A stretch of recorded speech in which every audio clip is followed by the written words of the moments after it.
Now, summer is here, and Eugene-Springfield Fire is wasting no time preparing for water rescues. And we wanted to know how they train and what people should do while they wait for help to arrive.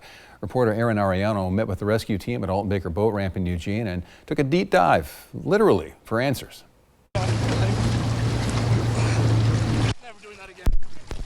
You're probably wondering how I got here. Well, thanks to the water rescue team with Eugene-Springfield Fire. As someone who spends no time in the gym or in rivers, I am the most sore I've ever been.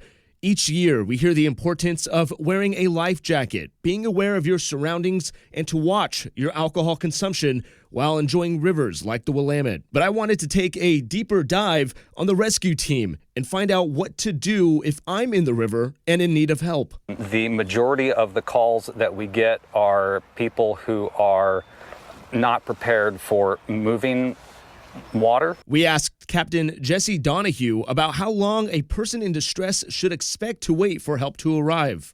Be aware that that help is not nearby. We are here, we are ready to help, but it's going to take us a while. He says their average response time to a boat launch site is about 10 minutes. That includes suiting up in these extremely tight waterproof suits. But as far as locating a victim in the water, well, that can range from 15 to longer. That's because they have around 38 miles of waterways between two rivers to search.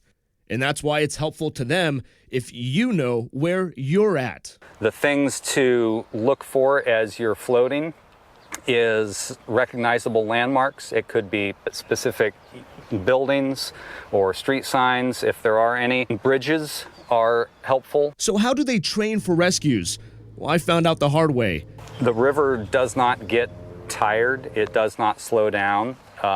It's relentless. What better spot to practice than near Frohnemeyer Bridge, where people regularly tube on these little rapids? We're going to perform a drill here called live bait, and this is simulating that there's a swimmer upstream. So basically, as the victim in the water comes down, we're going to throw a rope to him. After some practice, I was able to throw a line successfully on my first try. One crew member tells me I did better than some of their recruits. Their words, not mine. We have Aaron in the water with two of our swimmers, and we are simulating like he's a victim. So if you're ever in the water, you always want to put your feet up and your bottom up and head downstream. You never want to put your feet in the water.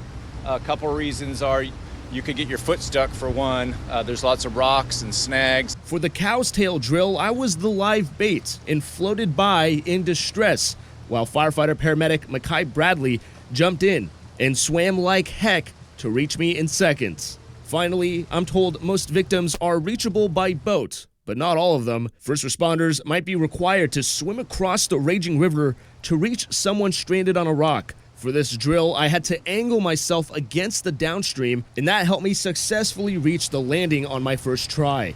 By this point, I was completely wiped. That's a very scary situation because you'll have some people think they can just swim across the waves here, one without a life jacket, and it's virtually impossible. If you put yourself or others in a dire situation, just know these men and women know the risks of jumping in to help, but they have families they want to get home to at the end of each day. We have tragic, unnecessary drownings here every year, I'm afraid, and the majority of them could be prevented. The common themes are no life jacket, the presence of alcohol, and a lack of understanding that this is, even though we're in the middle of town, this is the natural world. More safety tips can be found on our website. Reporting from the Willamette River, I'm Aaron Arellano.